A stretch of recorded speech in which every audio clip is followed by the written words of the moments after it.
Hall effects, triggers, and joysticks. This is the Anbernic RGP01.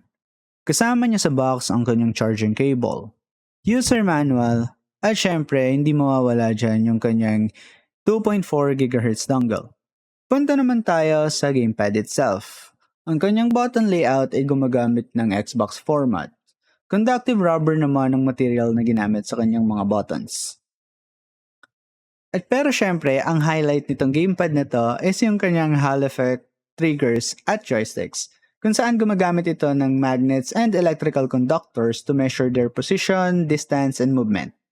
For better gaming, syempre. Unlike standard analog joysticks, which is gumagamit ng electrical resistance to detect movement, ito ay walang physical contact, kaya mas matagal itong masira.